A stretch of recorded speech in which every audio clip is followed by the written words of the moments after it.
Cette étrange rencontre a été racontée par Adam, le créateur de la chaîne YouTube Adventures. Connu pour partager ses voyages en van et la liberté de la route, Adam emmène généralement ses spectateurs dans des aventures pittoresques, empreintes de calme, d'exploration et de découverte. Mais, en cette nuit particulière d'Halloween, lui et quelques amis décidèrent d'emprunter un chemin différent, un chemin qui menait droit dans l'obscurité. Souhaitant marquer l'occasion par quelque chose de mémorable, Adam eut une idée audacieuse, réunir un groupe d'amis, s'aventurer dans une forêt hantée et projeter un film d'horreur en plein cœur des bois à l'aide d'un projecteur portable. I have some new mates, the ones I happen to meet through this thing that we call van life. So I'm currently on the Welsh border and we are meeting up, we're going to some haunted woods for the evening. But right now I'm actually at this place which is supposed to be a carvery and I was going to meet Bruce here to get a quick meal before the evening begins. C'était simple, effrayant mais amusant. Le groupe se retrouva près de la frontière galloise et forma un convoi, roulant ensemble à travers des routes secondaires isolées et des chemins sinueux qui semblaient les enfoncer un peu plus dans l'isolement à chaque kilomètre. I'm scared going down this road, never mind being out of dark. Right, we've arrived at what probably isn't the correct place. I think we're going to jump out and check it out. Au moment où ils arrivèrent à destination, le monde extérieur avait totalement disparu, remplacé par le silence et des arbres imposants. There's an exclamation mark on the tree here, just an exclamation mark. It's scary.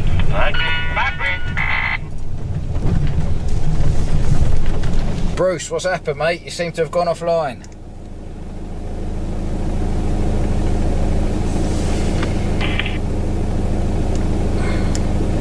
La radio se mit aussi à grésiller, puis à s'éteindre peu à peu, et la forêt qu'ils avaient choisie faisait partie des légendes locales.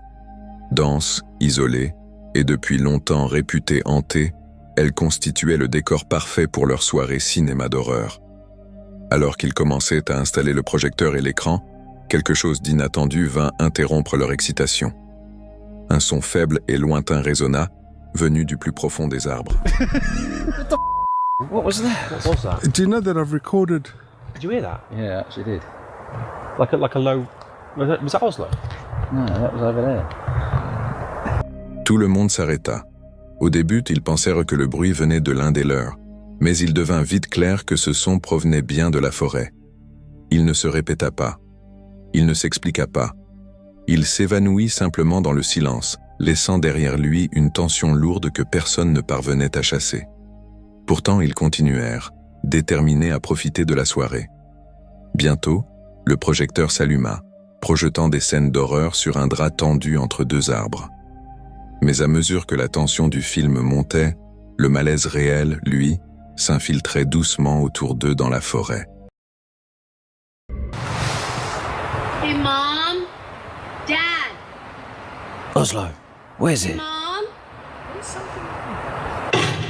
What are you looking at? It sounds like he's sleeping. Don't move. He's just literally there staring into the blackness. Yeah. What is it? Where's Oslo? Oslo, it's okay. Get him. Yeah.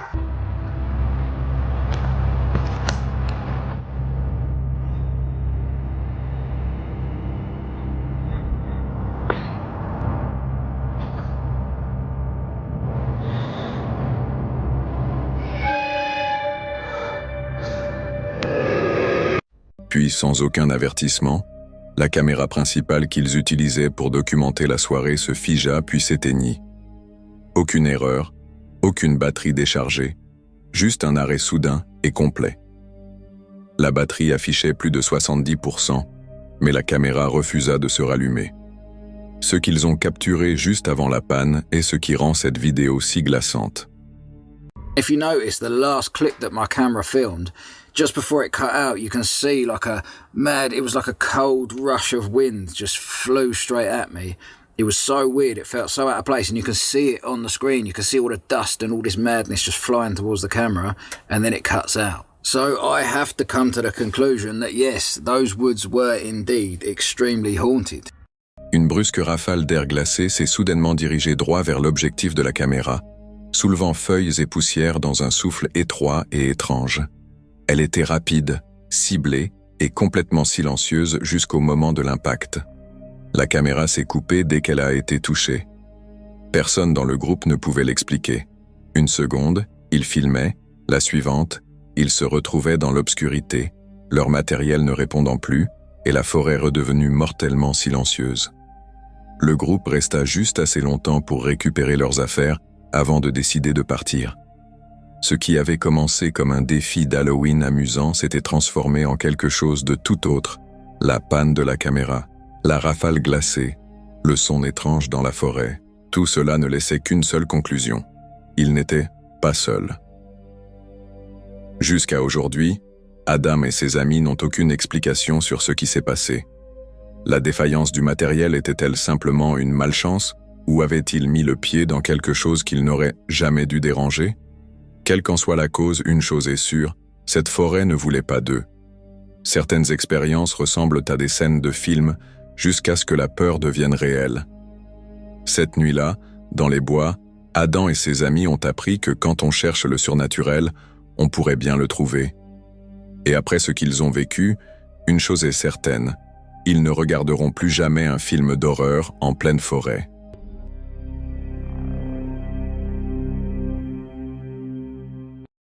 Le 21 août 2023, Jay, explorateur et enquêteur paranormal derrière la chaîne YouTube The Journey is the Destination, retourna au cimetière d'Erie Iron, situé dans les vestiges d'une ville fantôme abandonnée depuis longtemps. Cette seconde visite avait pour but d'améliorer un précédent live, entaché de problèmes techniques, malgré la capture d'activités étranges et inexpliquées. Déterminé à obtenir des preuves plus claires, Jay se lança une nouvelle fois dans l'exploration de l'histoire paranormale rapportée du site. Il commença par emprunter les mêmes sentiers que lors de son précédent passage, repensant aux phénomènes auxquels il avait alors assisté. Le cimetière, entouré d'herbes hautes et de pierres tombales usées par le temps, abrite les dépouilles d'enfants comme de vétérans militaires, dont beaucoup reposent dans des tombes anonymes. Alors qu'il explorait les lieux, de lointains meuglements de vaches résonnaient depuis les champs voisins, ajoutant à l'atmosphère déjà inquiétante. Peu de temps après le début de la séance, le matériel de Jay commença à donner des résultats. Des mots comme soldat et tranché apparurent sur l'application Spirit Talker. Is that one of the children buried here? There's no names on these 5 graves here, but they are children. And then that's a child, that's a child, that's a child. No name on that one. Can't really read that. Des mots qu'il associait aux tombes militaires voisines. Ces messages, combinés aux sépultures anonymes, semblaient renforcer l'idée d'esprits errants tentant de communiquer.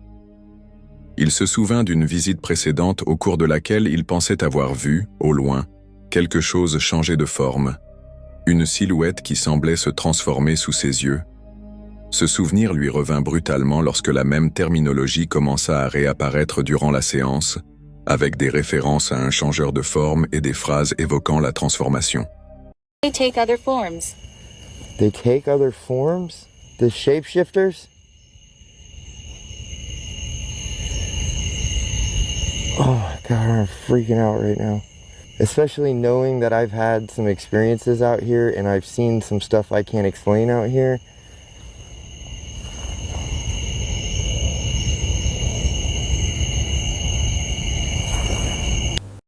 Des sensations physiques suivirent de bientôt.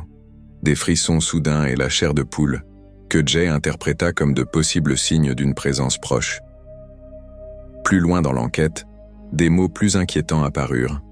Danser, elle a tué, et chasseur. Il les relia aux tombes d'enfants et à d'autres pertes tragiques disséminées dans le cimetière. En passant devant une rangée de petites tombes anonymes, que l'on pense appartenir à des enfants, Jay commença à ressentir quelque chose de plus fort, quelque chose qui l'observait. Ce sentiment fut bientôt confirmé par de doux bruits inexplicables à proximité, incluant des bruissements dans l'herbe et ce qui ressemblait à de légers mouvements. À un moment, Il prit une photo dans un espace étroit près du cimetière et remarqua ce qui ressemblait à des éclaboussures de sang sur l'image. La source restait inconnue, mais l'effet fut troublant. Au fil de la séance, les applications répétèrent des phrases liées aux entités changeuses de forme, reprenant exactement le même thème que lors de sa précédente visite. La réaction de Jay mêlait anxiété et fascination, avec l'impression que l'endroit cherchait volontairement à lui rappeler ce qu'il avait déjà vu. Étrangement, bien qu'il entende les vaches au loin, il ne les vit jamais, ce qui l'amena à se demander si quelque chose ne mimait pas des sons d'animaux pour le dérouter ou l'attirer. Cette idée s'accordait parfaitement et de manière inquiétante avec le thème récurrent du changeur de forme. À un moment, il remarqua une zone d'herbe s'affaisser sous une pression invisible, comme si quelque chose venait de passer, un instant qui le laissa visiblement secoué. Il releva également des noms durant la séance comme Charles et George, qu'il tenta d'utiliser comme amorce de conversation. Un lien fut finalement établi avec un garçon nommé James H. Jones, dont la tombe se trouvait à proximité. Lorsque Jay demanda si les enfants enterrés là étaient morts de maladie ou d'autres tragédies, les réponses restèrent énigmatiques, mais lourdes d'émotion. D'autres phrases comme « je t'entends » et « regarde-moi » renforcèrent l'impression que quelque chose cherchait activement à établir un contact. À la fin de la séance, Jay nota que cette nuit avait été plus calme que la précédente, mais que le poids de l'atmosphère et les messages reçus avaient laissé une impression durable. Les thèmes constants d'entités changeuses de forme, de phrases énigmatiques et de réactions physiques inexpliquées suggéraient qu'une présence plus profonde pourrait être liée à cet endroit. Bien que des outils comme Spirit Talker et GhostTube n'offrent aucune garantie, la récurrence des réponses sur plusieurs visites est difficile à ignorer. Ce cimetière abrite-t-il des esprits cherchant à entrer en contact, ou quelque chose de bien moins humain, qui se nourrit de confusion et de tromperie? Même si Jay n'a jamais capturé de preuves visuelles du prétendu changeur de forme, les références répétées, les rencontres étranges et les expériences sensorielles semblent toutes indiquer qu'il reste quelque chose au cimetière d'Aaron. Et si quelque chose pouvait vraiment prendre d'autres formes pour se fondre dans le décor ou tromper, comment pourriez-vous seulement savoir qu'il est là? Rapide, voici Frank, le créateur de la chaîne YouTube Franco TV. Il est connu pour ses explorations en solo, intrépides, dans certains des lieux les plus dangereux et réputés pour leur activité paranormale, souvent repoussant les limites et risquant sa propre sécurité pour capturer des preuves de l'au-delà. Ses spectateurs sont habitués à un contenu intense et dérangeant. Mais une nuit, lors d'une visite illégale dans un immense cimetière, Frank allait filmer quelque chose de si troublant qu'il mettrait à l'épreuve son courage et le forcerait à se battre pour s'échapper. Par une nuit sombre et couverte, Frank débuta son enquête, après s'être faufilé illégalement dans ce vaste cimetière. Les enjeux étaient énormes. Se faire prendre signifiait l'arrestation et la fin de ses explorations. Son objectif était de s'aventurer au plus profond du terrain, loin des lumières de l'entrée, vers une zone où il avait déjà entendu ce qui semblait être l'esprit légendaire qui pleure, La Llorona. What is up, guys? Thank you for watching Franco TV. So I've made it back into another creepy, huge cemetery. But the problem is that I had to sneak in here illegally. So I have to be very careful because if I get in trouble, I could get arrested, beat up, kicked out, and there goes the rest of the video. So I have a lot at stake being towards the front. My objective is to get away from those lights back there, and move kind of further towards the back where I just finished hearing what sounded like a Llorona. But I just make sure the coast is clear. I already kind of scavenged this place a little bit, kind of, and there sounds to be noises coming from the far back. L'air était déjà chargé d'une lourde appréhension. Mais dès qu'il entama son périple, la situation devint rapidement plus précaire. Le ciel menaçait de s'ouvrir, avec de lourds nuages bas annonçant une pluie imminente. Une condition souvent considérée comme amplifiant l'énergie paranormale. Lorsque les premières gouttes commencèrent à tomber, Frank trouva un abri temporaire sous un grand monument, une statue marquant la fosse commune de milliers de victimes anonymes d'un tremblement de terre. L'histoire sinistre de ce lieu ne faisait qu'ajouter au poids oppressant de l'atmosphère. C'est alors qu'un cri perçant déchira la nuit, bien plus fort et proche que tout ce qu'il avait entendu jusque-là. Llorona?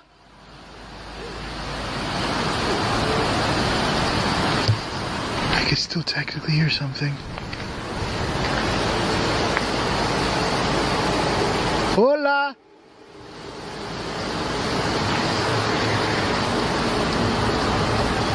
There's a light way back there. Alright, making my way towards the direction of where I heard the sound. I want to see if I could... Oh god, that is creepy. For me, it just looks like these two black things just swinging, and so does it... Looks the same on the night vision. Alright, cool, so you see what I see. Prenant conscience qu'il n'était plus simplement en train d'explorer, mais qu'il se trouvait désormais en présence de quelque chose d'inconnu, il s'avança dans l'obscurité, tous ses sens en alerte. Attiré par ces sons inexplicables, il se fraya un chemin à travers le labyrinthe de pierres tombales jusqu'à ce que sa caméra à vision nocturne capte quelque chose de profondément inquiétant. Une silhouette sombre, vaguement humaine, se déplaçant au loin. What the fuck is that down there? I don't see anything, but the night vision is. It disappears with the IR, okay.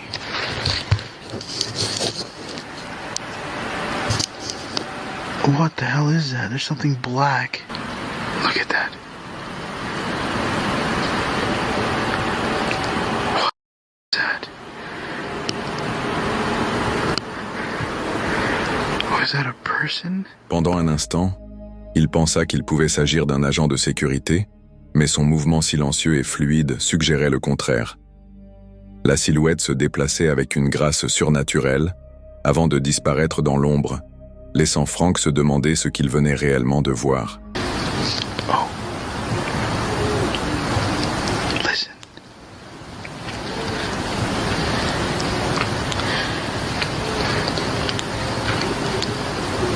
I hear the crying.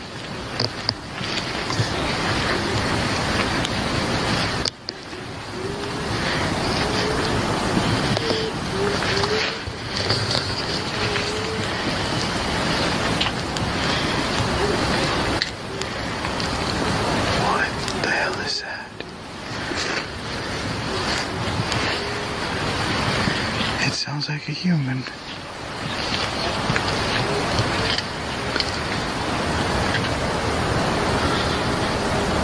Peu après, les sons passèrent d'un seul cri à des pleurs distincts et emplis de tristesse, ceux d'une femme, semblant l'attirer plus profondément vers la partie la plus ancienne du cimetière. Les sanglots le conduisirent jusqu'à une section de mausolée, au caractère oppressant et étroit.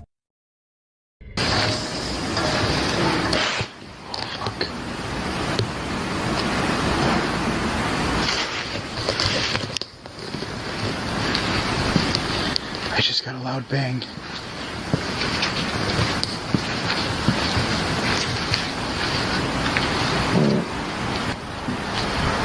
Is there somebody crying?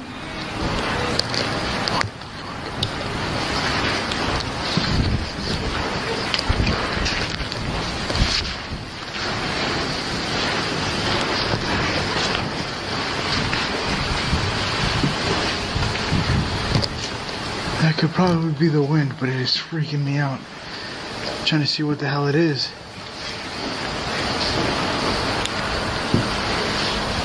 Alors qu'il avançait prudemment dans ces étroits passages, quelque chose de terrifiant se produisit. What is that?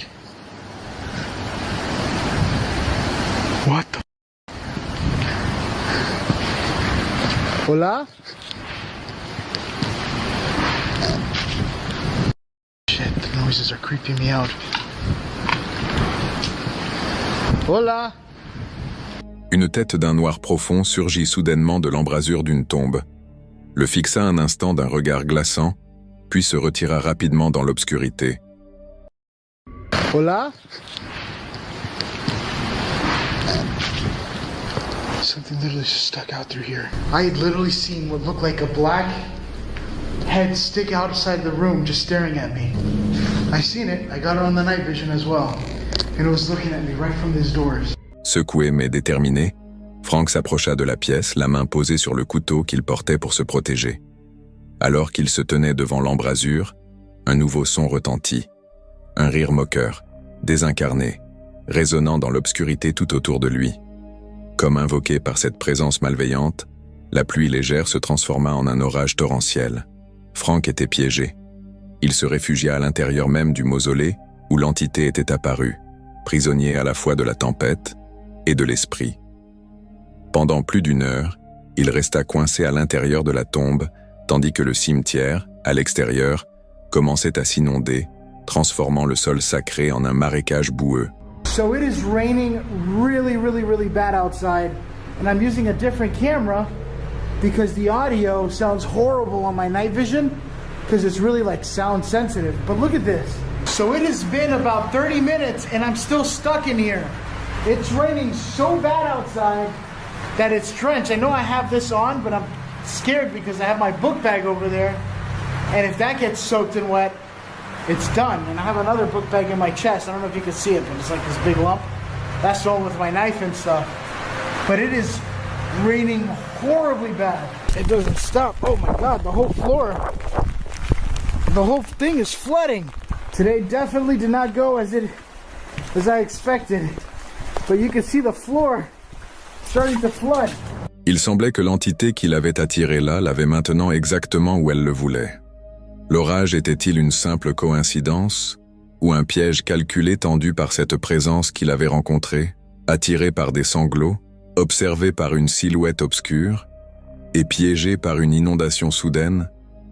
L'enquête de Frank s'est transformée en une lutte désespérée pour sa survie. Il réussit à s'échapper cette nuit-là, mais cette rencontre reste un avertissement glaçant. Quand on pénètre dans le domaine des morts, on joue selon leurs règles et on n'a peut-être pas la chance d'en repartir.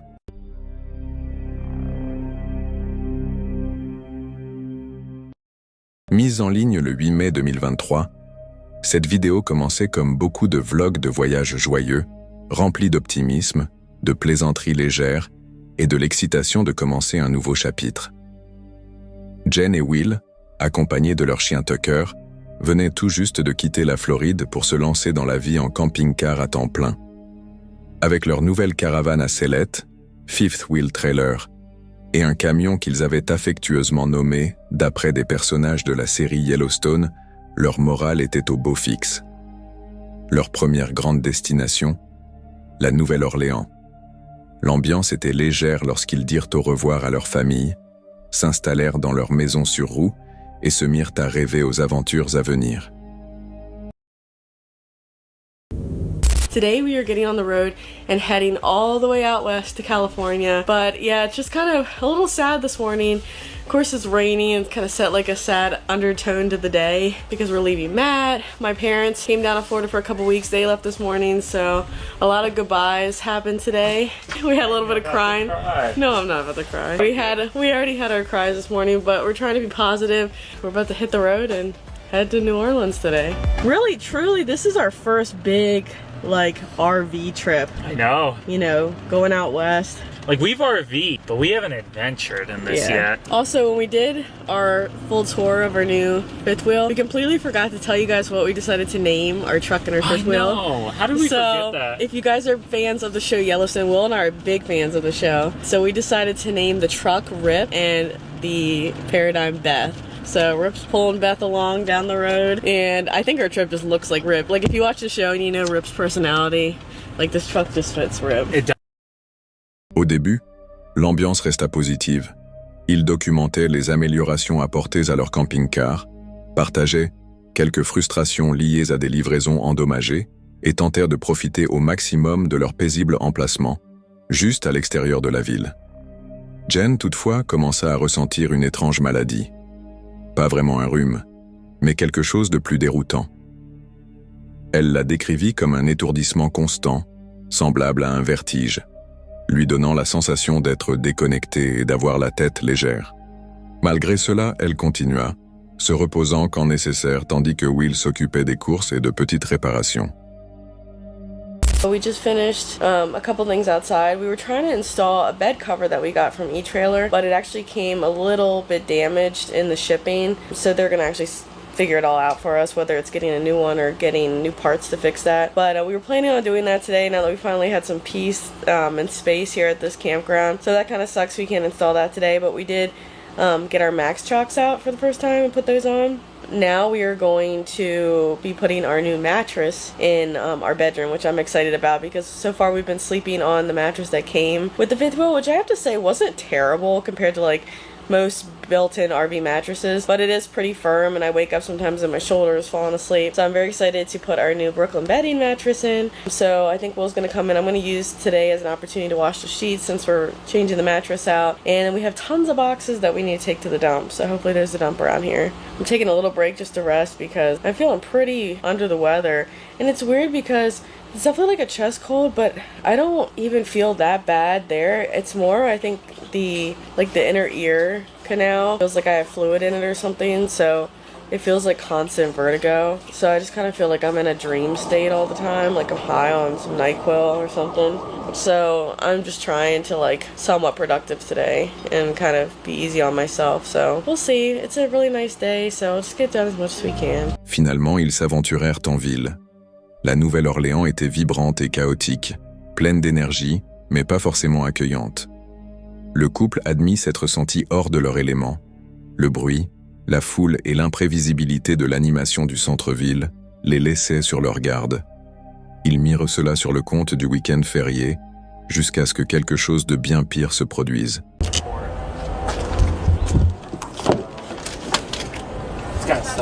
Well, no, I mean, I had some other tools. Nothing really that major. More, it would have just been like a pain in the butt.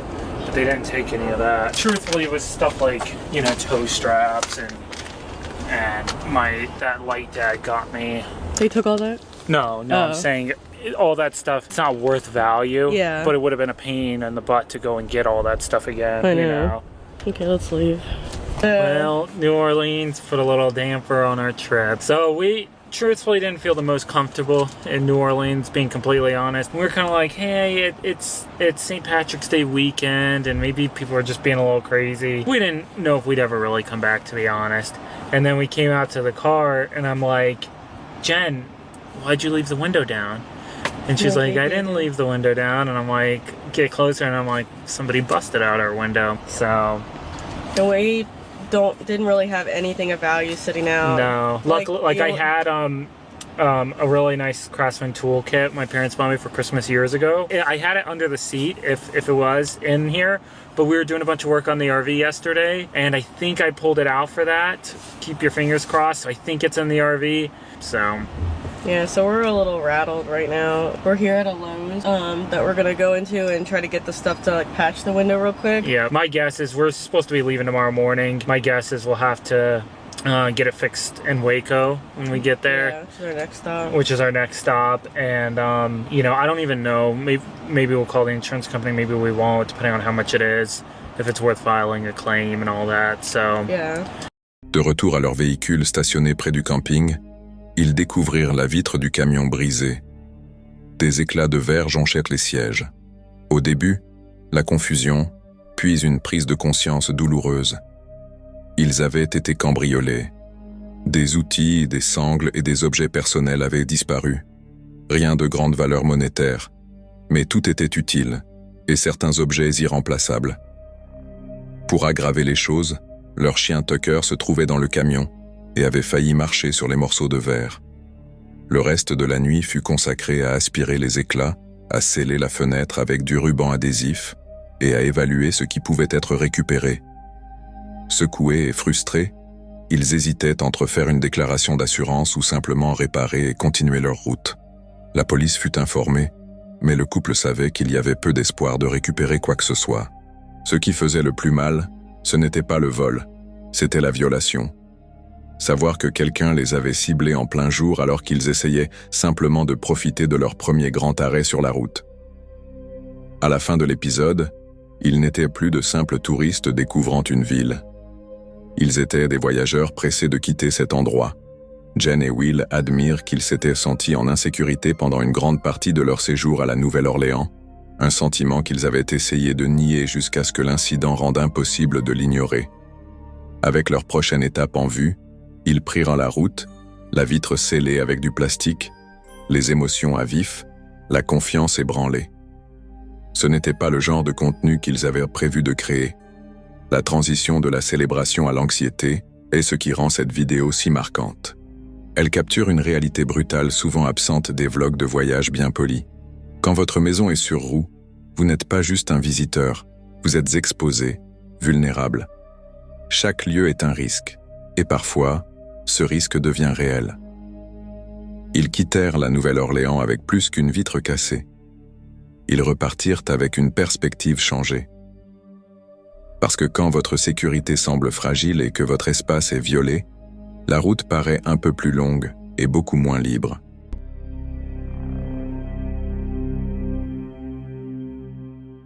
Black Mass Paranormal est dirigé par un enquêteur passionné de l'inconnu. La chaîne a bâti son identité autour de la documentation directe de légendes et de mystères dont la plupart des gens ne parlent qu'à voix basse.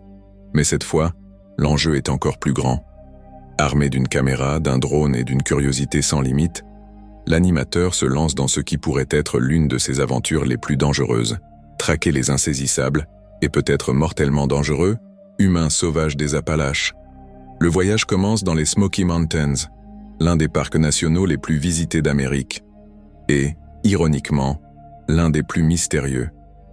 Réputés depuis longtemps pour leurs disparitions étranges, leurs apparitions fantomatiques et leurs histoires de cryptides telles que Bigfoot et le Dogman, les Smokies dégagent une atmosphère inquiétante. All right, y'all, welcome back to another Black Mass adventure. Now, the area that we are in today is insanely special. This is going to be a long day, probably a really long video, because we are on the hunt for the feral people. And we have traveled to a very, very unique location. So this is kind of part of a couple of investigations that I have been going on. Currently, I am in the Smoky Mountains.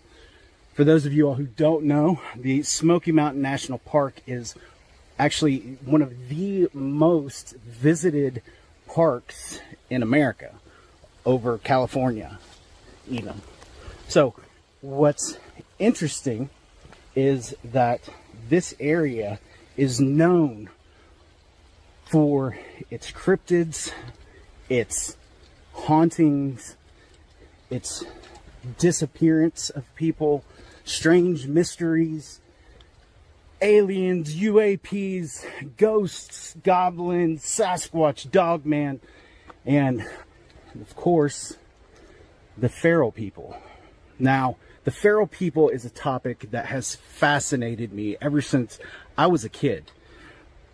Growing up in East Tennessee in Appalachia, all of the grandparents always talked about the men who lived in the mountains or in the woods.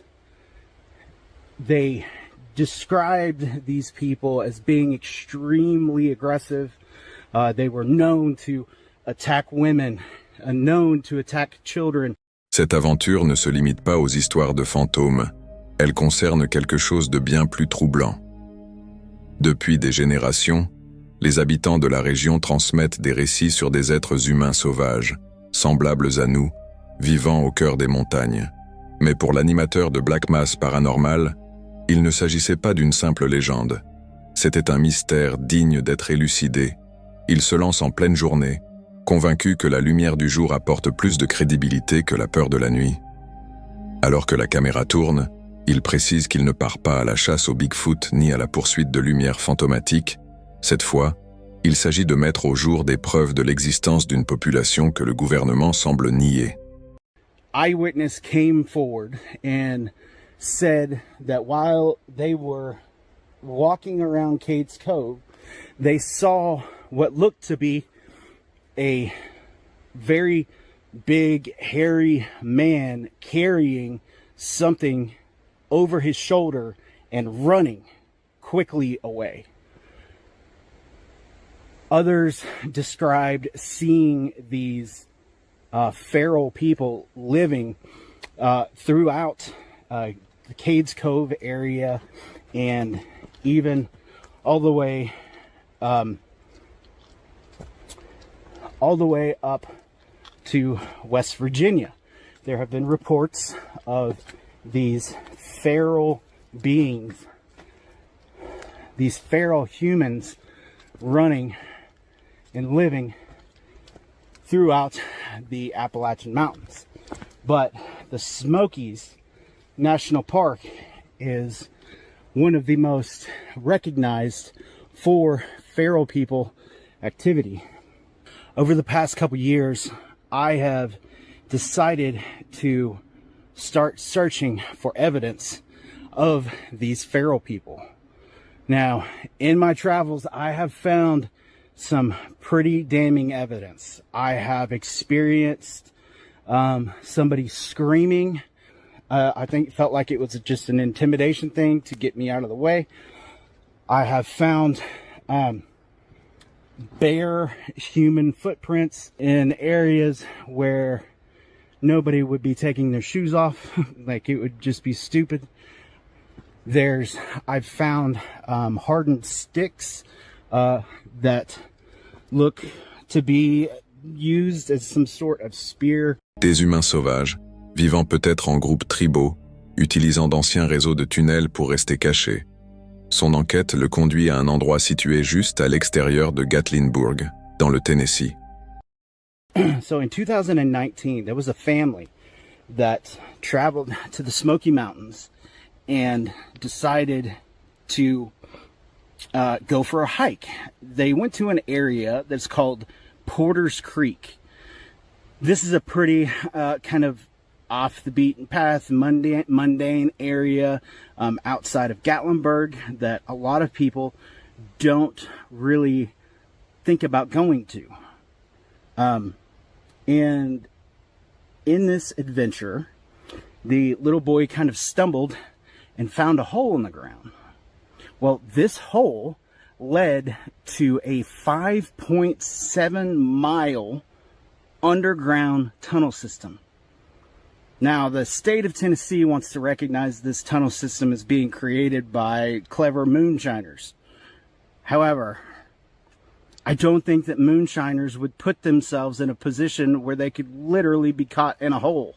Like, moonshiners are smarter than that, in my opinion. So I think these caves, these tunnel systems, on top of caves, we do have caves that these tunnel systems could connect to. I believe these tunnel systems were created by these feral people. And I think the state of Tennessee knows about it. I think the U.S. government knows about it. And they are basically just trying to keep it out of the public's eye. Officiellement considérés comme des vestiges de la période de la prohibition liée à la fabrication d'alcool clandestin, il pense que cette explication ne tient pas la route. Selon lui, les contrebandiers étaient assez intelligents pour ne pas s'enfermer dans un tel piège vulnérable. Il suggère plutôt que ces tunnels auraient pu être creusés par des humains sauvages, habitués à naviguer dans la région tout en restant cachés aux yeux du public. Au fur et à mesure de ses recherches, il découvre quelque chose de troublant. Now, as I'm standing here, I just looked down and I saw a pretty interesting spore here. Or I saw an interesting footprint. So that's the size of a little kid's shoe.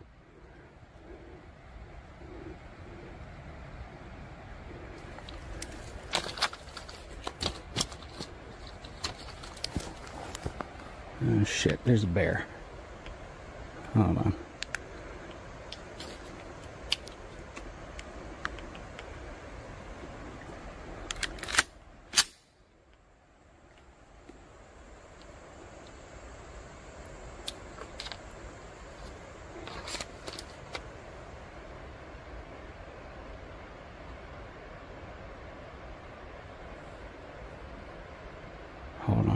don't know where he went. There's a rattlesnake too. Okay.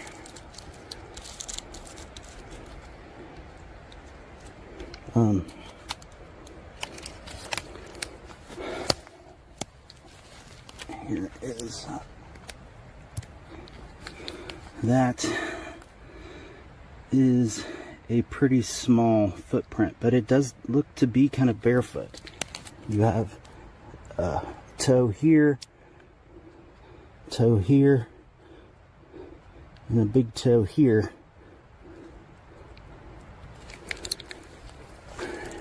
And that is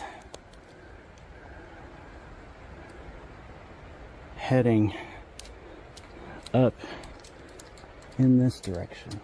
Une petite empreinte nue dans la terre, en plein milieu de nulle part.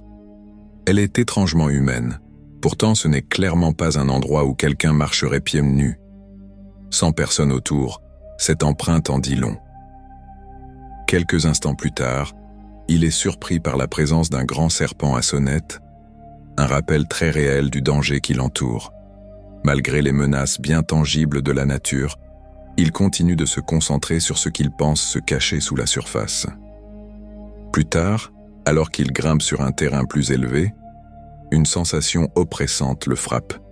Il n'est pas seul. En explorant les sentiers plus profonds, le silence n'est interrompu que par quelques bruits inquiétants.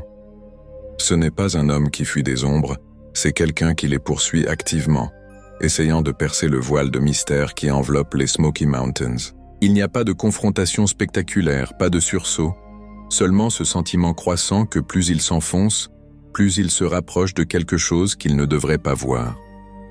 Son commentaire glisse parfois vers la frustration, se demandant à voix haute pourquoi ces explorations authentiques sont ignorées au profit de clips viraux plus dramatiques mais clairement truqués. Mais cette frustration révèle une vérité plus profonde. Ce qu'il montre est peut-être moins spectaculaire, mais c'est réel. C'est quelque chose en quoi les spectateurs peuvent vraiment croire. Et peut-être est-ce cela qui rend cette rencontre si différente. La peur est multiple. Elle vient de l'incertitude, des dénis du gouvernement et du folklore profondément enraciné des Appalaches qui refusent de mourir.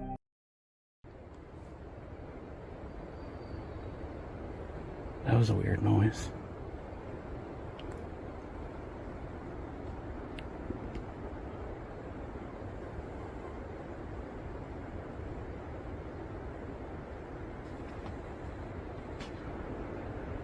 Whoa. Did anybody else just see that ripple in the... I just caught the cellophane thing, I think. Okay. 2 minutes and 8 seconds is when that happened, I think. Roughly.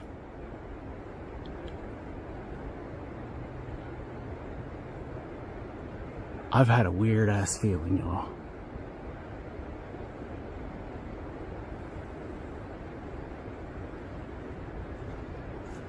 I kind of want to go back over here.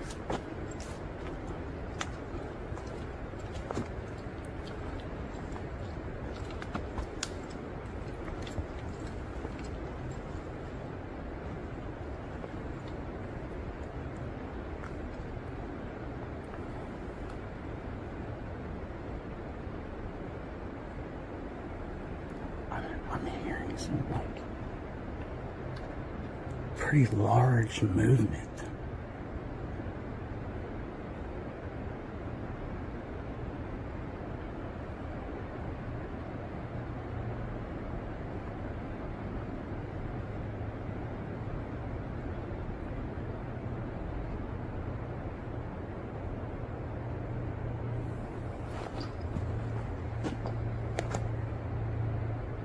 À la fin de la vidéo, il est clair que ce voyage n'est pas terminé, ni pour lui, ni pour ceux qui croient qu'il y a quelque chose qui vit dans ces bois et qui ne veut pas être trouvé.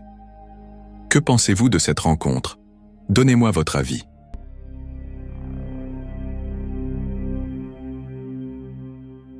Cette vidéo troublante a été enregistrée par le créateur de la chaîne YouTube Black Crag, connu pour explorer la beauté sauvage du Royaume-Uni.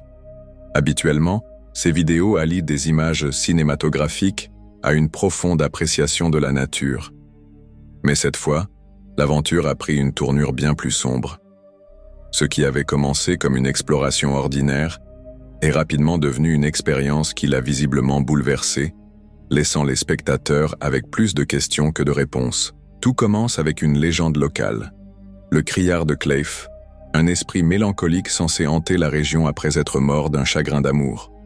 Selon l'histoire, cette apparition serait celle d'un moine rejeté par la femme qu'il aimait. Les habitants racontent que ses pleurs résonnent encore à travers les collines, notamment près d'une zone boisée isolée où il aurait été banni. L'animateur explique que cette légende est tellement ancrée dans les esprits qu'elle est même indiquée sur une carte officielle d'arpentage. Une chose rarement, voire jamais, vue en matière de folklore. Let me just give you a quick rundown now. So, once upon a time, and his job was to basically try and save the souls of the ladies of the night, shall we say, the prostitutes around that area. And he actually fell in love with one of them who lived up round Cliff Heights. Ended up coming up here, pursuing her.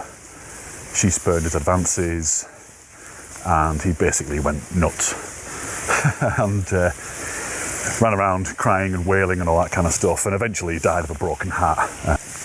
This story kind of spreads around Lakeland, and it becomes common knowledge and common practice for the guys that run the ferry from the east side to the west side of the lake of Windermere to not go and pick anybody up from the west side after dark, because basically that's when the crier comes out. C'est avec cette connaissance glaçante qu'il commence son périple. Il est sceptique, mais aussi intrigué. Cette curiosité allait rapidement se transformer en regret. Alors qu'il avance à travers une région calme et isolée connue sous le nom de Wysentan, l'ambiance commence à changer. This is Wysentan. I think this is absolutely beautiful here, I really do. I mean, here's a town here. I don't know if you can see it on this camera. There's got swans on there, and there's a little boathouse as well. So I think what I'm going to do is I'm going to crack on, keep going up along the path here and into the woods, because we're here to go and find a ghost, remember. Le paysage environnant est magnifique, mais quelque chose ne va pas. Cette beauté semble trop silencieuse, trop immobile. Lorsqu'il pénètre dans la forêt, le changement est immédiat. Les grands arbres forment une canopée épaisse au-dessus de lui, étouffant les bruits du monde extérieur. Il ne reste qu'un silence écrasant, presque irréel, comme si la forêt elle-même l'observait. Finalement, il quitte le sentier principal, avançant prudemment jusqu'à atteindre un point précis, marqué par des coordonnées. C'est l'endroit indiqué sur la carte, le domaine supposé du Crier of Cliff. Deep in the woods now, and apparently, so I read a few years ago that he was banished to a quarry, but I don't know where that quarry is. There's nothing marked on the map, but I am right on the point now where it says Crier of Cliff. So he's around here somewhere. That lives around here. It is quite unnerving, actually. Just looking around to see if there's any kind of sign of quarry. I mean, there's sort of quarry-looking stuff over there. I might have a little wander over there and see. Il n'y a aucun signe de vie ici. Ni oiseau, ni vent. Seulement une lourde pression invisible qui pèse sur ses épaules. L'excitation liée à la légende commence à s'estomper, remplacée par une conscience anxieuse que quelque chose ne va pas. Il cherche la proie mentionnée dans la légende, mais soudain, la pluie commence à tomber, apportant avec elle une vague de terreur. Ce n'est pas imaginé, ni subtil. C'est un sentiment intense qui le frappe de plein fouet. Il décrit cela comme une mauvaise sensation écrasante qui ne le quitte pas. Puis les choses s'aggravent. En essayant de retrouver le chemin, il commence à entendre quelque chose derrière lui. Des pas qui craquent, lents, délibérés, indubitables. Every now and then I can hear footsteps kind of a little bit behind me, but there's no one there.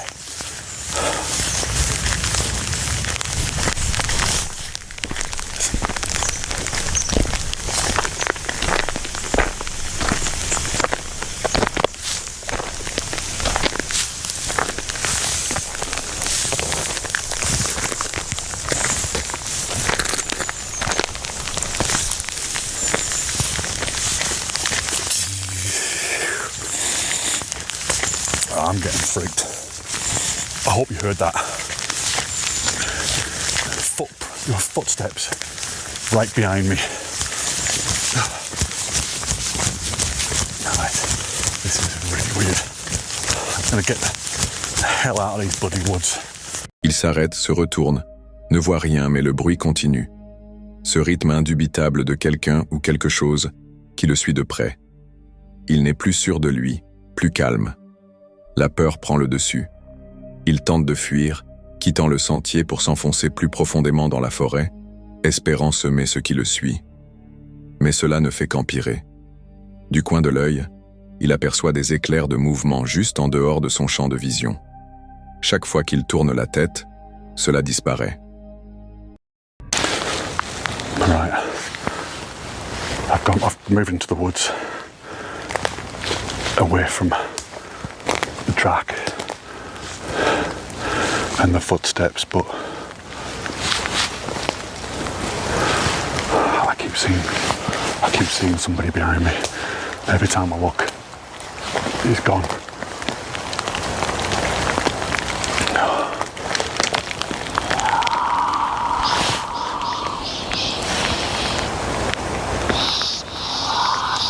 Oh no. Oh no. Oh no. Somebody's whispering. And about 2 meters away from me. Mais soudain, un son perce tout cela. Un chuchotement. Clair, intime et terriblement proche. Ce n'est pas un effet du vent. Ce n'est pas lointain. Il vient à seulement quelques mètres.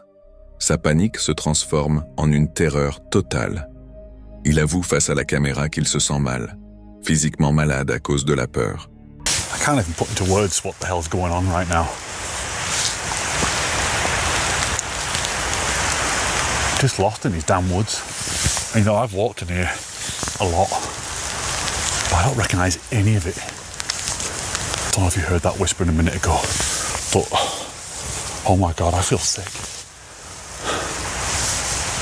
I mean, it might have been wind or something, I don't know, it sounded like whispering to me.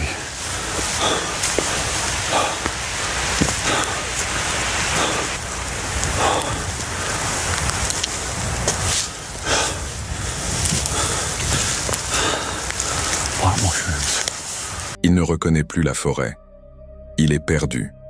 Et l'énergie qui l'entoure semble hostile, suffocante. La partie rationnelle de son esprit essaie de tout expliquer, mais au fond de lui, il sait que quelque chose ne va pas. La forêt semble vivante, et il n'est pas le bienvenu. What the...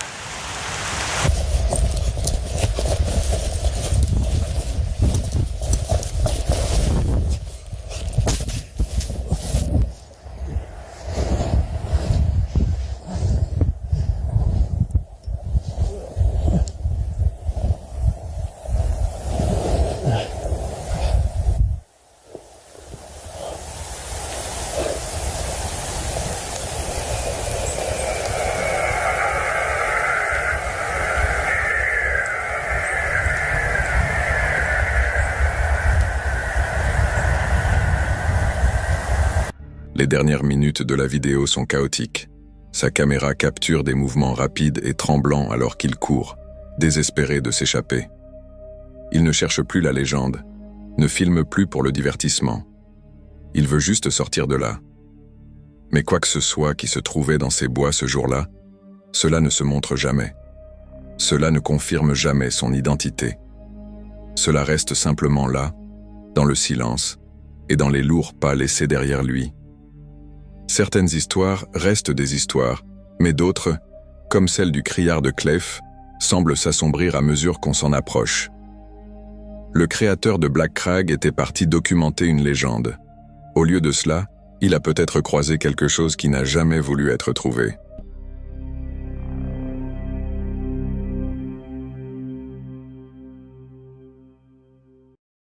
Le 5 août 2025, la chaîne YouTube Las Menores MV a publié une vidéo à la frontière entre l'horreur spirituelle et une réalité profondément troublante. Connu pour ses explorations du mysticisme latino-américain, et ses enquêtes paranormales réelles, cette vidéo en particulier plonge dans l'une des expériences les plus angoissantes qu'ils aient documentées.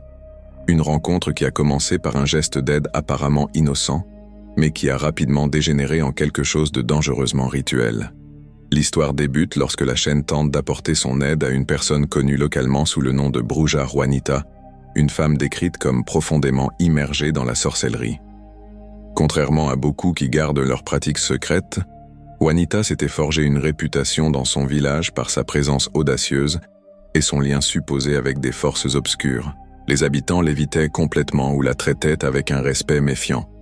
La vidéo montre le groupe s'aventurant dans sa zone isolée avec l'intention de lui venir en aide, bien qu'il ne soit jamais clairement expliqué de quelle manière. Ce qui est clair en revanche, c'est que leur but n'était pas d'interférer, de provoquer ou de filmer pour divertir. Ils voulaient réellement la soutenir, sans se rendre compte qu'ils entraient dans une situation bien plus complexe et bien plus dangereuse qu'ils ne l'avaient imaginé. Les choses dégénèrent rapidement. À leur arrivée, le comportement de l'équipe commence à changer. L'un des membres, initialement calme et posé, se met à agir étrangement après avoir pénétré dans une partie précise de la propriété. Son comportement devient erratique. Il semble incapable de se concentrer, submergé par une force qu'il ne parvient pas à identifier. Les autres commencent à s'en rendre compte. Filmé en temps réel, la dégradation progressive de la situation montre que l'équipe prend conscience que quelque chose ne va pas, non pas avec la maison, mais avec leur ami. No mames, Ruso, algo le hicieron. No mames, mira. Ey, algo le hicieron a Ruso, Juanita. No mames, ese güey no está bien ya. Es que no puedo enfocar. No puedo enfocar. Rusón. Rusón. Ey, Rusón. No mames, está dormido, güey. ¿O qué? O sea, de los chingadazos. No está dormido. ¿Se desmayó? No. ¿Qué tiene, Juanita? Lo chingaron, Ayúdalo, Juanita. ayúdalo, Juanita, ayúdalo. Juanita, lo chingaron. Ayúdalo. Juanita, salgo. Juanita. Il tente de le calmer. Ses mouvements deviennent désorientés et il se met à répéter des phrases énigmatiques. À un moment, il semble même physiquement incapable de se contrôler. Du point de vue du spectateur, il est impossible de déterminer s'il s'agit d'une crise psychologique, d'une possession ou de quelque chose de complètement différent. Ce qui importe toutefois, c'est la soudaineté et l'intensité de ce changement. C'est à ce moment-là que l'idée d'un rituel commence à émerger. L'équipe remarque des symboles étranges, des marques et des objets disposés dans la zone. Des indices qui montrent que ce que Juanita faisait n'était pas simplement symbolique. C'était cérémoniel, intentionnel, peut-être même une invocation. Ils expliquent que la situation ne ressemble plus du tout à une maison hantée. Il s'agit désormais d'un rituel, et leur ami pourrait bien en être le sujet. Désespérés, les membres du groupe font tout ce qu'ils peuvent. Ils tentent de l'éloigner, de le sortir de cet environnement, espérant que la distance physique puisse rompre l'influence qui semble peser sur lui. Mais pour eux, c'est clair, l'impact est toujours là. Il est ébranlé, détaché de la réalité, comme si une partie de lui n'était pas repartie avec les autres. L'un des membres de l'équipe déclare même face caméra qu'il a cru le perdre, que ce qui s'était emparé de lui était assez puissant pour dévorer complètement une personne. Le clip se termine avec l'équipe secouée, mais saine et sauve. L'ami finit par retrouver un certain calme, mais la peur reste présente. Quelque chose les aurait-il suivis? Était-ce vraiment au sujet de Juanita? Ou bien sont-ils tombés sur quelque chose qu'ils n'auraient jamais dû voir, encore moins perturbé? Beaucoup de spectateurs ont partagé leurs avis sur cette vidéo. Et si certains la qualifient de mise en scène horrifique, nombreux sont ceux qui pensent qu'elle est réelle et authentique. Que l'on croit à la possession, à l'influence spirituelle ou au stress psychologique, cette vidéo oblige à affronter l'idée que tout ne peut pas être expliqué.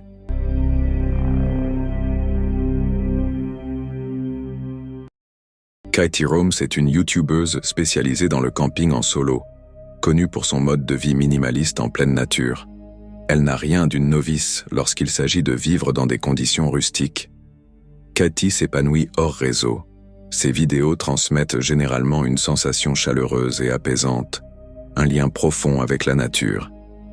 Mais cette fois, ce qui avait commencé comme une escapade solitaire a pris une tournure qui l'a poussée à lever le camp en pleine nuit. La soirée avait commencé comme la plupart des vlogs de camping de Katie, dans une ambiance détendue et accueillante. Après avoir découvert un lac paisible au cœur de la forêt, elle s'est offert une rapide baignade. Cependant, il était déjà tard, aux alentours de 19h, alors elle est vite sortie de l'eau, s'est séchée et a enfilé ses vêtements chauds de camping.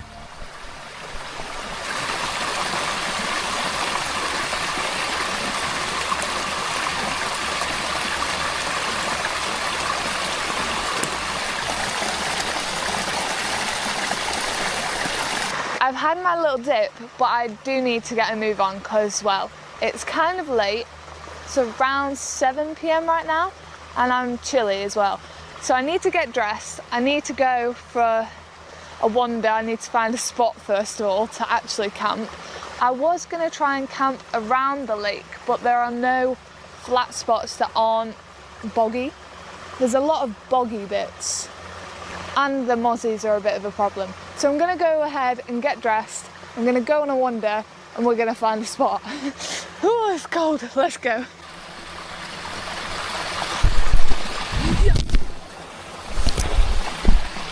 Oups. Sa prochaine mission était de trouver un coin de terrain plat qui ne soit pas trop marécageux pour y installer sa tente. Après avoir erré un moment, elle trouva l'endroit idéal. Un coin moussu, à l'écart de la berge, avec un rembourrage naturel suffisant pour passer une nuit confortable. Une fois la tente montée, Katie se consacra à la construction d'une chaise de fortune en utilisant des branches tombées au sol. Ce n'était pas parfait, mais cela remplissait sa fonction. Elle ressentit une certaine fierté pour ce projet fait main, en s'asseyant pour savourer un repas chaud, mais à mesure que le crépuscule tombait, le confort s'évanouissait lui aussi. En installant sa corde à linge pour faire sécher ses affaires et en préparant le dîner, Katie commença à sentir que quelque chose clochait. Une forte odeur de fumée de cigarette dérivait à travers les arbres, et des voix lointaines, clairement celles d'un groupe d'hommes, se faisaient entendre à proximité. I can hear and smell a group of men. I can smell their cigarettes and I can hear them as well. So I'm just going to leave my camera on record for like the foreseeable future until they leave. I would be quite concerned if they came any closer. So I'm just going to leave my camera on in case, because if they come up, my camera's on, I'll be on the phone with my mum or something. I'll call my mum and just, fingers crossed they don't come, but I don't really, well, I'm out here alone. I'm building a chair.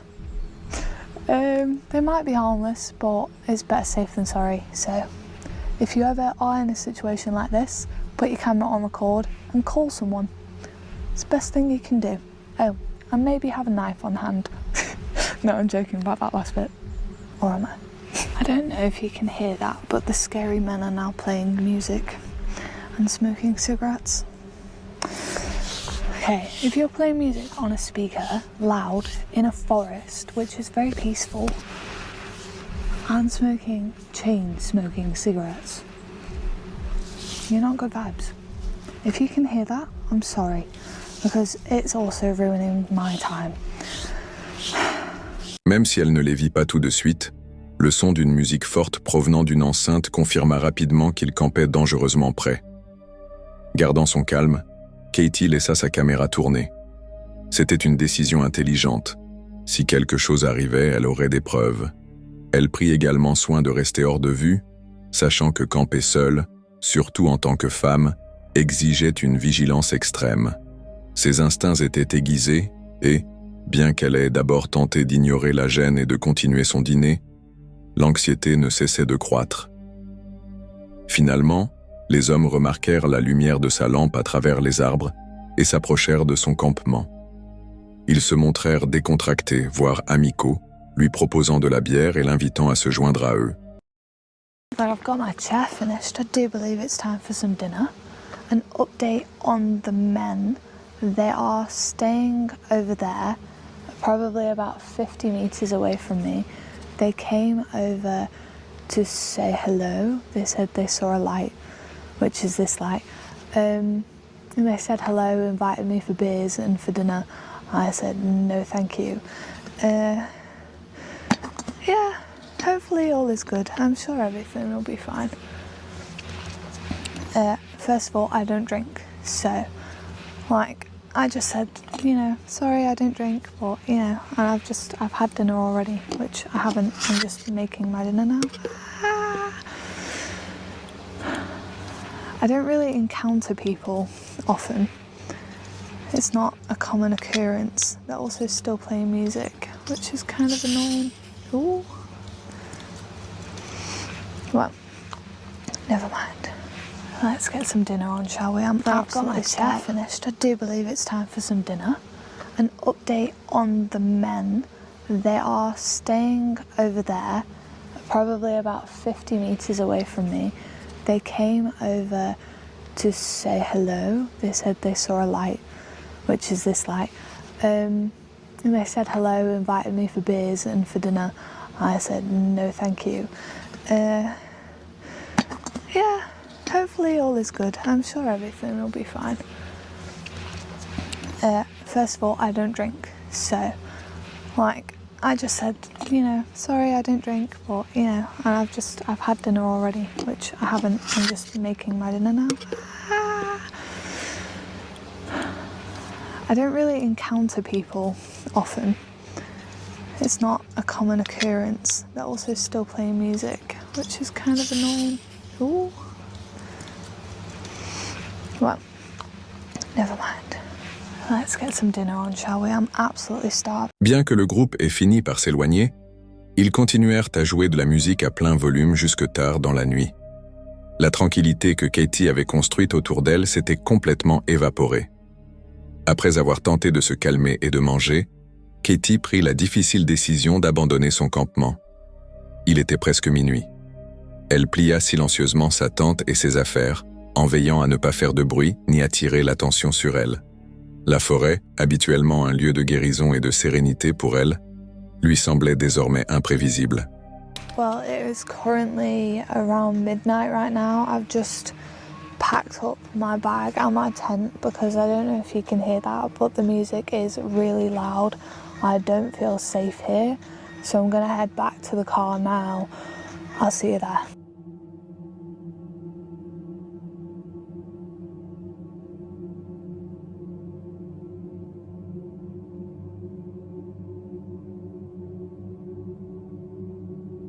Well, I am back at the car. It is around 12:30, pushing on 1 a.m. right now. I'm really disappointed that I had to leave, but safety-wise, I'm very glad that I made the decision to leave. À 1h du matin, elle était de retour à sa voiture, froide, fatiguée et déçue. Ce n'était pas l'expérience de camping qu'elle avait espérée, mais elle l'avait gérée avec sang-froid, vigilance et instinct. Beaucoup de spectateurs ont admiré son calme et sa lucidité, mais d'autres l'ont critiqué pour s'être effrayé face à de simples voisins de camping amicaux. Pour ma part, je pense que cette vidéo met en lumière le danger subtil mais bien réel que peuvent représenter, dans des lieux isolés, même des inconnus apparemment inoffensifs. Et vous, que pensez-vous de cette rencontre? Dites-le moi.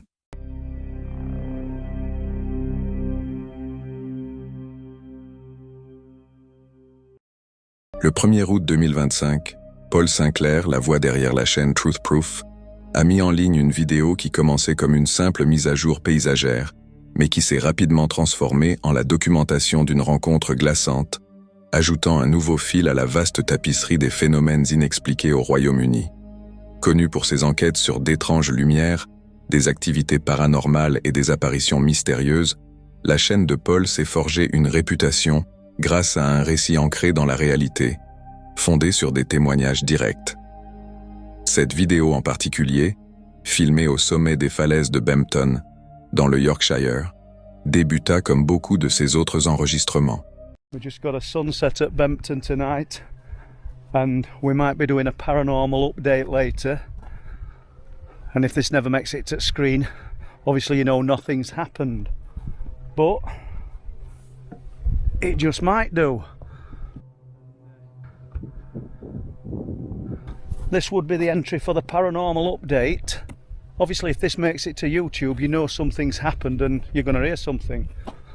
If it doesn't, you just delete it.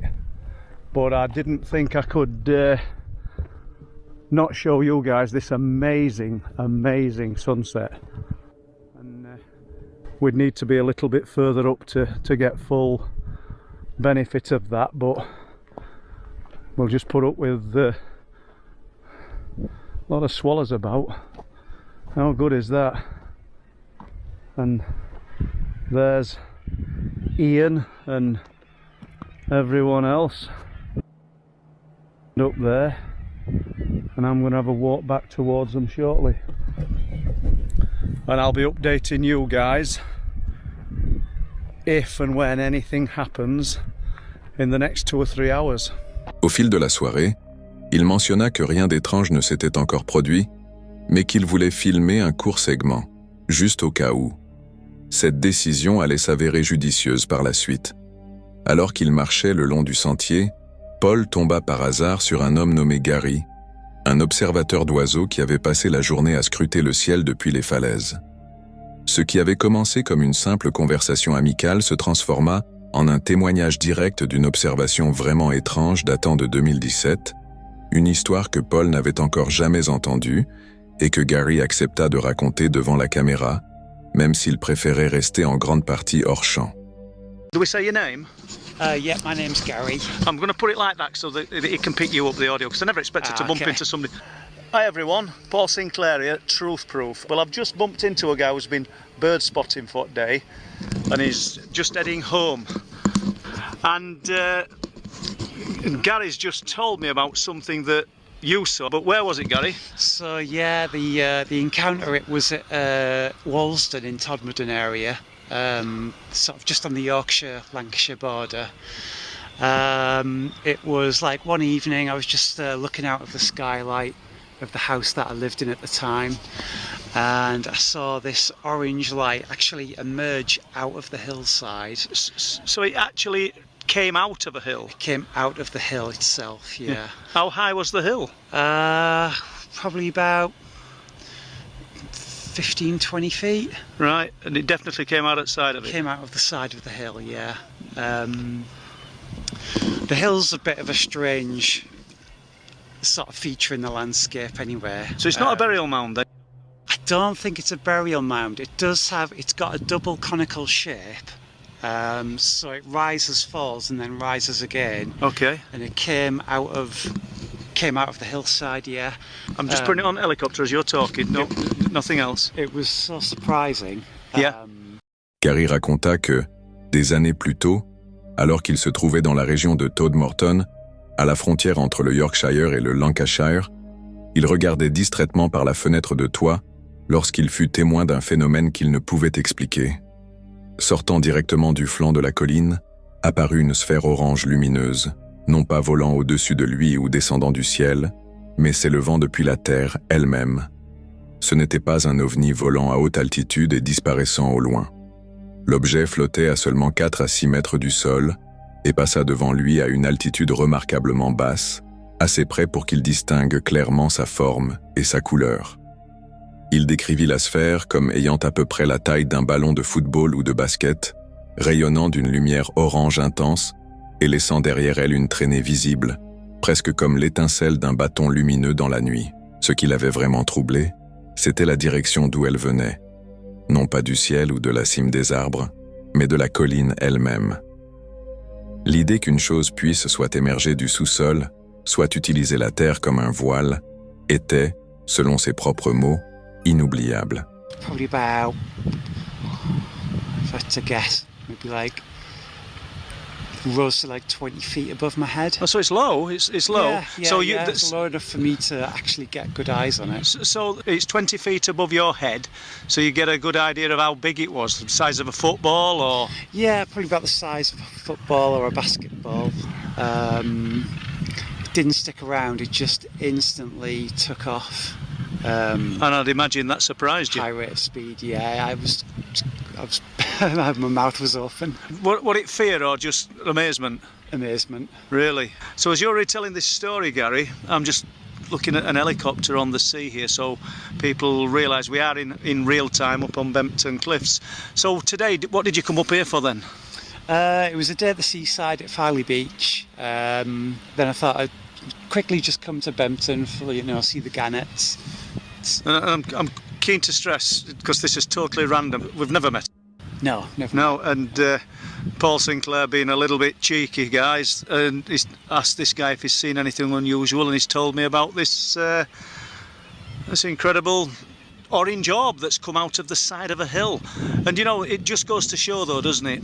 Malgré l'intensité de l'événement, Gary affirma qu'il s'était senti plus émerveillé qu'effrayé sur le moment.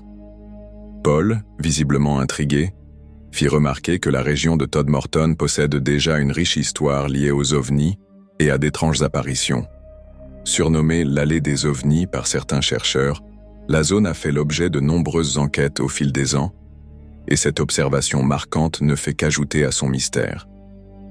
Bien que ce témoignage particulier n'ait pas impliqué de danger direct ou d'horreur, il touche tout de même à quelque chose de profondément troublant.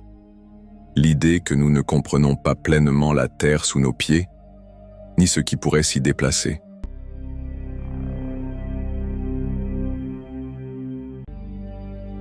Josh est l'aventurier plein d'entrain derrière Camping avec Josh, une chaîne remplie de randonnées pittoresques, d'escapades en bivouac sauvage et de nuits solitaires sous les étoiles. Mais dans cette vidéo, quelque chose cloche. Ce qui avait commencé comme une paisible nuit en pleine nature va peu à peu se transformer en l'une des expériences les plus troublantes qu'il ait jamais vécues en forêt. Nous sommes le 5 septembre 2024. Josh s'enfonce dans l'une des plus anciennes forêts d'Angleterre. Le ciel est bas et brumeux. Une fine pluie traverse lentement les branches. Il erre entre les troncs recouverts de mousse, à la recherche de l'endroit parfait pour planter sa tente, enthousiaste, plein d'énergie, et totalement inconscient que ce séjour va devenir le plus inquiétant de toute sa vie. A bit weird, but I found this really cool spot here, which has got a nice view of this open green part that's got a nice log to sit on, and some nice mushrooms, fungi. It's quite nice around here, nice and light. It feels like it would be quite a nice light spot in the evening. Pretty good option actually. It's really wet. It's really wet. I'm gonna have to just string my tarp up, don't think too much about it, and get a fire on and really get some wood, because a lot of this is saturated. It's been raining for the last few days.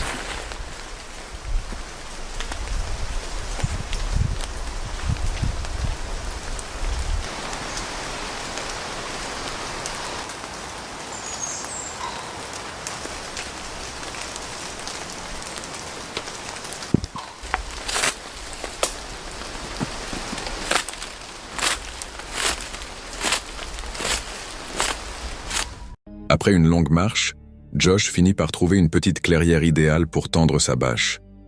Mais presque aussitôt, une étrange sensation d'inconfort s'installe. C'est subtil au début, un frisson dans l'air, le silence qui s'insinue entre deux gouttes de pluie. Il hausse les épaules et décide de ne pas y prêter attention. Pour l'instant, il se concentre sur l'essentiel, installer son campement et rassembler du bois avant que la nuit ne tombe.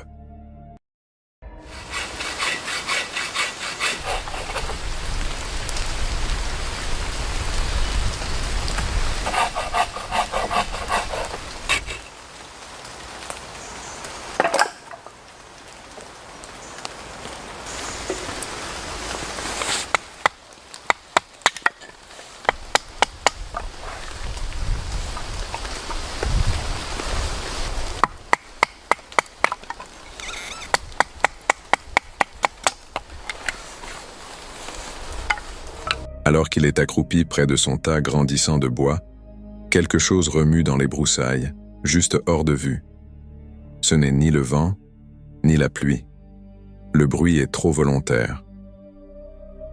Aux aguets, mais gardant son calme, Josh décide de s'éloigner du camp pour enquêter.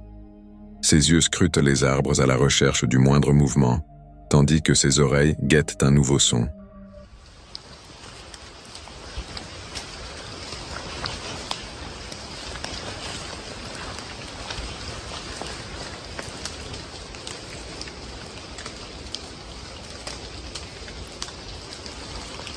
I'm just literally sat over there trimming the wood down, cutting it down how I like it. And I can just hear some mad movement going on in those bushes over there. I can't tell if it's like the rainfall just making quite a commotion, or there's maybe rabbits or deers maybe walking through, or any dog walkers or whatever, I don't know. Bit spooky. La forêt ne lui rend rien. Pas de silhouette, pas de son. Rien que le brouillard et les branches dégoulinantes d'eau. Se persuadant qu'il s'agit simplement de son imagination, il retourne vers le camp. Mais une légère tension persiste dans l'air. La forêt ne semble plus vide. Elle donne l'impression de l'observer.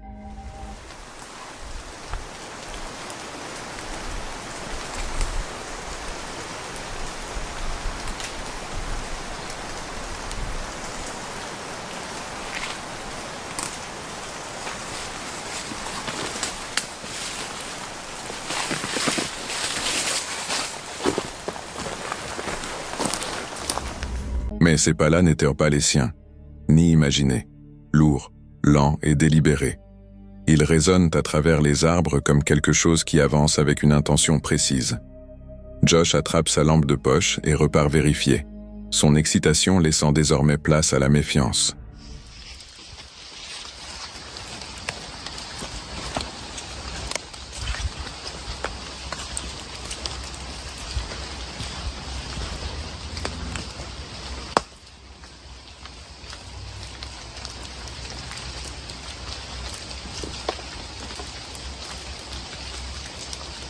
I'm finding it really difficult.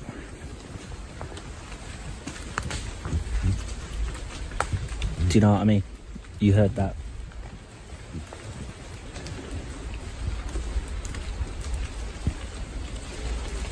And it's really quiet. There should be birds singing. There was birds singing, and I've just noticed they've just stopped singing. You know what I mean? Why wouldn't they be singing? I'm finding it really difficult to focus. Lovely little spot. Lovely food to be cooked. A night under stars. Josh ne voit rien qui puisse expliquer ces bruits. Puis, soudain, même les oiseaux se taisent. Et ce silence-là résonne plus fort que n'importe quel son. Un silence qui pèse sur la poitrine. Un silence dont la nature se sert pour prévenir d'un danger. Il tente de ne pas céder à la panique, se répétant que tout est dans sa tête. Mais au fond, il sait que ce n'est pas le cas. Ses pensées s'emballent, plus vite encore que son cœur, et même s'il continue d'avancer, les contours de son calme commencent déjà à se fissurer. When the camera was off,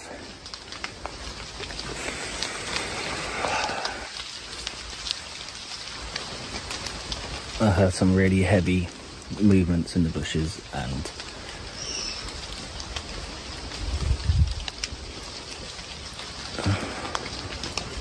I'm pretty sure I saw something in the bushes as well. As I was standing still, there was this movement there. So I think what I'm going to do is I'm probably going to leave my tarp here in the woods. My bag is already packed. I'm just going to grab what I can grab and come back here in the morning, and maybe just do a bit more talking with you there. So I think it's important to be real with you guys.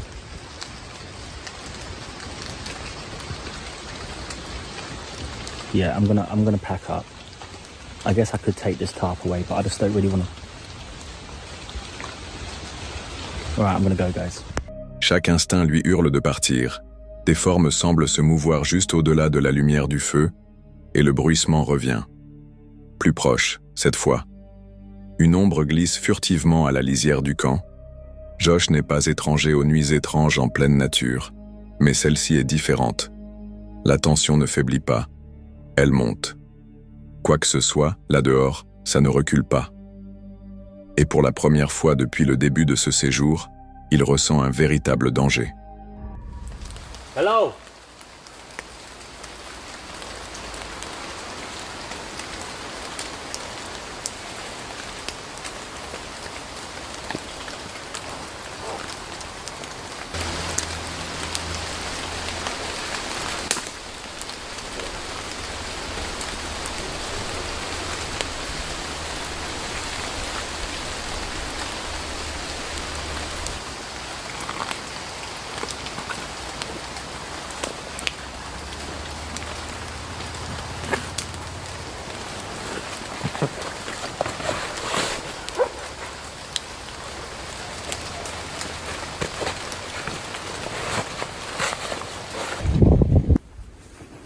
I apologize, it's not really the vibe I go by.